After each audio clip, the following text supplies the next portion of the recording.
Good morning. என்னோட புதன்கிழமை episode குரல் கொடுக்குறது வியாழக்கிழமை காலையில் வேலையால் வந்து என்னோட தொடர்ச்சியான 7 நாள் இரவு பணியில் நிற்கிறேன். என்னோட ஆஃபீஸில் இருந்து பார்த்தா இதுதான் வியூ. ஒவ்வொரு நாளும் காலமே சூரியன் வந்தால் அவர் என்ன தான் முதல்ல காணுவார். விடியப்பறம் 4 ஹால் சூரிய உதயம் டென்மார்க்கில் நேற்று. இந்த மீடியாக்களில் ட்ராவலிங் வீடியோ ஓப்பன் பண்ணினாலே சூரிய உதயத்தை பார்க்க அங்கே போங்க, சூரிய அஸ்தமனத்தை பார்க்க எங்கே போங்கன்னு ஒரே போட்டு தள்ளுறானுங்க. நான் சிரிச்சு கொண்டு மனசுக்கு நினைப்பேன், பேசாமல் எங்கள் வீட்டுக்கு வந்துடுங்க எல்லாரும். முன் பக்கத்தால் சூரிய உதயம் தெரியும், பின் பக்கத்தால் சூரிய அஸ்தமனம் தெரியும். அஃப்கோர்ஸ் சுற்றி சிட்டியில் எங்கே இருந்து பார்த்தாலும் ரெண்டுமே தெரியும். சரி வாங்க சம்பவத்துக்குள்ளே போவோம். இந்த சித்தாவிட்டு கொண்டு வந்து நீ தோட்டத்தில் பிடிங்க தக்காளி காய் அது ஒரு கறி வச்சு சாப்பிட்டுட்டேன். மிச்சம் ஃப்ரிட்ஜில் இருந்தது, அது என்ன செய்யலாம்னு யோசிச்சேன். சரி ஓகே பிக்கிள் போடலாமேன்னு சொல்லி சலாடுகள்லாம் போட்டு சாப்பிட சூப்பராக இருக்கும். எங்கேயுமே வெளிநாடுகளிலுமே ஃபேமஸ் இந்த பிக்கிள். எனக்கு தெரிஞ்ச வருஷனில் டக்குன்னு செஞ்சு நான் ஒரு 400 ml சாப்பாட்டுக்கு பாவிக்கிற வினிகர், அதுக்குள்ள ஒரு தேக்கரண்டி சுகர், ஒரு தேவைகளவான ஒரு கொஞ்சம் உப்பு, ஒரு கொதி முண்டையும் போட்டு ஒரு கொதி வர வச்சுட்டு தக்காளி காயை வெட்டி உங்களுக்கு ஒரு ஒரு ஈரம் இல்லாத ஒரு பாத்திரத்துக்கு போட்டு ஒரு 4 உள்ளிப்பல் இந்த கொதி வந்த வினிகர் மிக்சரை ஊற்றி மூடி வெளியில் வச்சுட்டு ஒரு நாள் பேருந்து தூக்கி ஃப்ரிட்ஜில் வைக்கலாம்.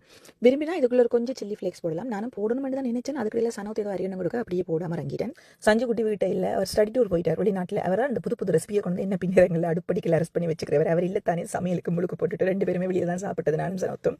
இது எங்களோட டவுனுக்குள்ள தண்ணிக்குள்ள இருந்து கொண்டு இருக்கும் ஒரு ரெஸ்டாரண்ட் நான் முதலும் போட்டிருப்பேன். சூரிய உதயத்தை உங்களுக்கு காட்டினேன், சூரிய அஸ்தமனத்தையும் காட்டத்தானே வேணும்னு சொல்லி சன் செட்டை பார்த்துக்கொண்டு நல்ல ரிலாக்ஸாக இருக்கிறதுலேயே ஒரு ஹெல்த்தியான பேக்கர் எடுத்து சாப்பிட்டுட்டேன். நான் இதுக்கடுத்து போஸ்ட் பண்ண போகிறது ஒரு விளம்பர ரீல். அதையும் இந்த சன்செட்டை பார்த்து கொண்டு நல்ல பொறுமையாக ரெக்கார்ட் பண்ணிட்டு வந்து வேலைக்கு போயிட்டேன்.